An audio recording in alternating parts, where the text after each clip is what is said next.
Peace and prosperity, guys. Welcome to my YouTube channel. Maybe you watched the quick intro video to what I'm about to let out. Basically, if you didn't, I was just mentioning that I'm aiming to start putting out weekly videos about my life, about the journey, about the unfoldment of my journey, the adventures of my life, all the behavioral patterns, the energies, the collective themes that are going on in the world. I'm gonna break it down because what happens to me in a week, man, I could write a book about. So I'm not gonna keep going over that. I already discussed that in the previous video of the angle of what I'm trying to do here. Actually, I don't even know. I'm just being guided to do this sort of thing. And interesting that it was the full moon in Leo 2 days ago. 2 days ago. And if you're not familiar with Leo energy, I have a lot of Leo energy, hence why I'm doing this. Leo is, you know, Leo's fire.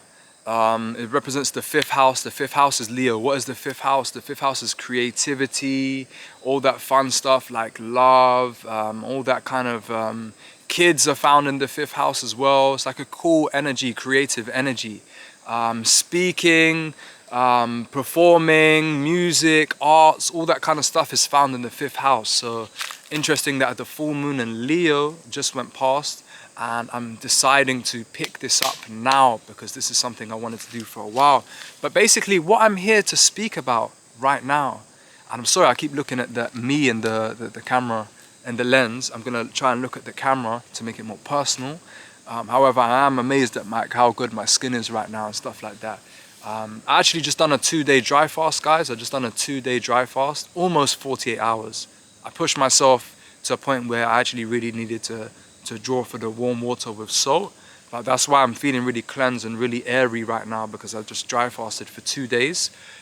You know, for the full moon. The full moon dictated that I cleanse my act up a bit, because I'm gonna share with you some stuff, what I've been going through recently, because as you can see, I'm not in England. Now it's February and I'm barefoot in shorts, you know.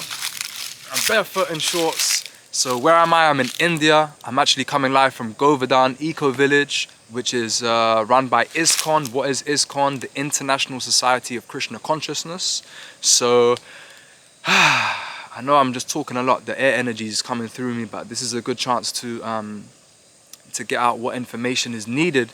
So, you know, the other day I was actually here. There's a trampoline over there. This is like a kids park area at the back of the Eco Village. Sometimes I come here because it's quiet. Sometimes I bounce around on a trampoline and let the inner child out. But I was here replying to some voice messages the other day, and I was replying to my mum. And I said to my mum, you know what, mother, like, I've been here for 4 months. This is my 5th month now. And there's one word to describe my Indian experience. And guess what that is? Traumatic. Traumatic. Why? How has it been traumatic? What are you doing? What have you been up to? Isn't India the hub of spirituality? Yes, it is. Only through trauma, only through the bullshit we can ascend. Only, what's that saying? From the wound is where the light enters, or something like that. Something like a quote from Rumi, something like that. So basically, I'm just going to share some of what's happened to me in this 4 months, because there's been some big themes that I've been undergoing, and a lot of stuff that's been lifted from me. A lot of movements happening, a lot of growth is happening. You know, it's my 5th month now in India, so I just want to quickly break down, you know, what brought me here and what I'm going to go over quickly in this video, the first 2 months. So if you guys didn't know, I stayed in the ashram in the UK, Bhaktivedanta Manor. It is Iskcon place, Hare Krishna place, temple. And I had the chance to come out to India to take part in a 2-month pilgrimage with devotees. So I came out here with 4 other devotees and 1 brahmachari from Mumbai, who's been doing this trip like once a year for 10 years, something like 10 years now. He took us round, so it's like a pretty hectic schedule, a lot of austerities involved. Just quickly, we started in Mumbai, went to Vrindavan, went to Mayapur, went to Puri, went to Tirupati, went to Sri Rangam, Kanchipuram, Rameshwaram, Kanyakumari, and Trivandrum, and then back to Mumbai. So yeah, man, I didn't know anything about India before, but now I do, as you can see.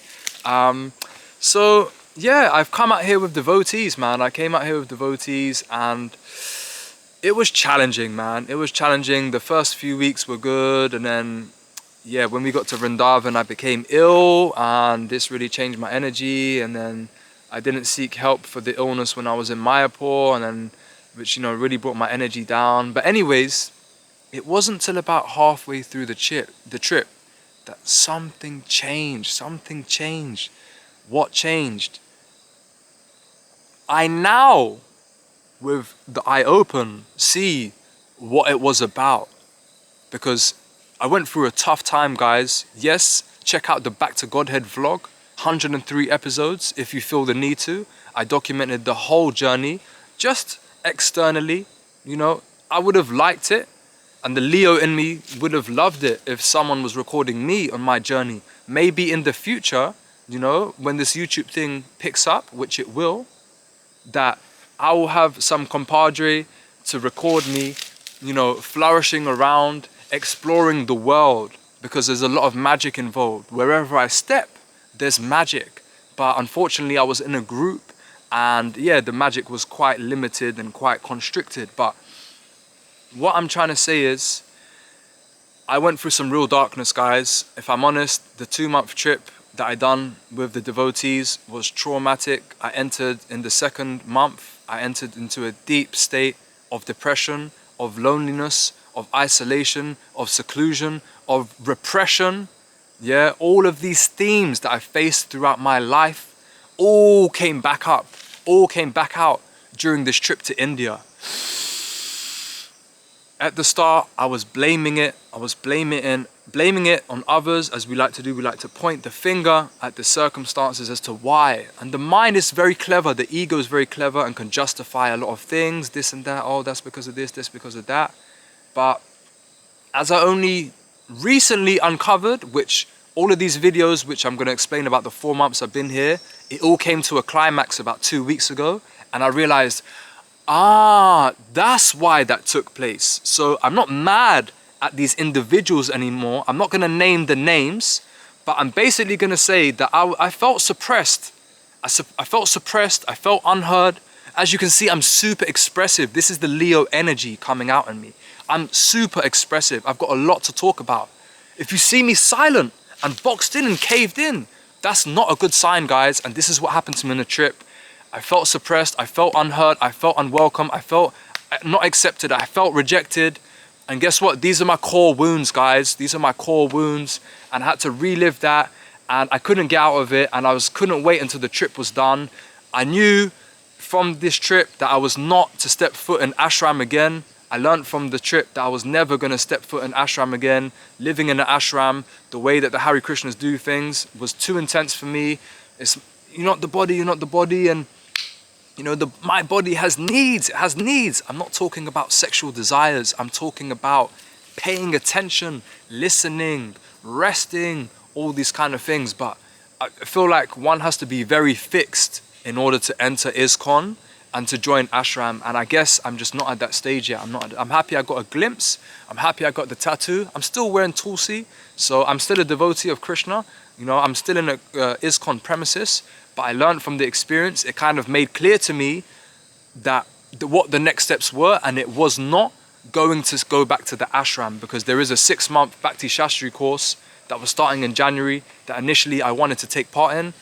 Now, no. So grateful for that experience with the devotees. Now it all makes sense. So I'm not holding on to any feelings, because there was some real deep feelings involved. Trust me, I was wounded, but only now, you know. All the time when things are going on, we don't really see how it is in our best interest. How can this be divine purpose? How can this be divine arrangement? But trust me, everything in life is a mathematical equation for our highest good. So I'm gonna leave it at that for this video, because we're approaching 10 minutes. And yeah, I just thought I'd share that bit about the 2-month trip I had. So yeah, you'll see pictures, you'll see videos of my time. But what was really going on was a lot of darkness, guys. Was a lot of darkness. But I'll later get to why it took place, why, and what I overcame recently, and the realizations I had recently. So I'll see you in the next video. Peace.